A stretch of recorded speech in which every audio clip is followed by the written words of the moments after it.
Guys ये बात है उस समय की जब देश को आजाद हुए 10 साल भी नहीं हुए थे, लेकिन देश भर में भाषा के आधार पर राज्यों के बंटवारे की मांग बढ़ने लगी थी और इसके केंद्र बिंदु थे गांधीवादी विचारों को मानने वाले आंदोलनकारी पोटी श्री रामुलु। लेकिन गांधी विचार के हिसाब से तो महात्मा गांधी जी का यह मानना था कि देश पहले से ही धर्म के नाम पर बंट चुका है, अब भाषा के आधार पर भी राज्य बनाने से देश की एकता और अखंडता को नुकसान पहुंचेगा।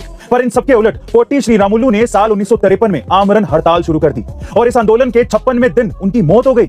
उनकी मौत की वजह से देश भर में हिंसक आंदोलन शुरू हो गए। हिंसा बढ़ते ही जा रही थी और इसी हिंसा के चलते सरकार ने साल 1953 में आंध्र प्रदेश को देश का पहला भाषा आधारित राज्य घोषित कर दिया था।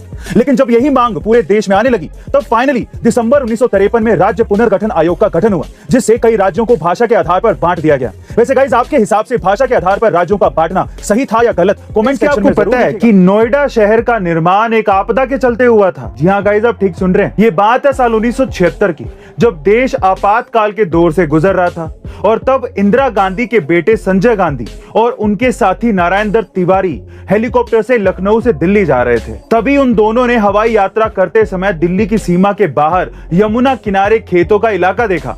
ये इलाका उन दोनों को इतना ज्यादा पसंद आया कि उन्होंने औद्योगिक विकास के लिए यहाँ एक शहर बसाने की ठान ली और तब शुरुआत हुई इंडिया की one of the greatest city Noida की। वैसे गाइस, क्या आपको नोएडा सिटी के फॉर्मेशन के पीछे की ये स्टोरी पता थी? कमेंट सेक्शन में जरूर लिखिएगा।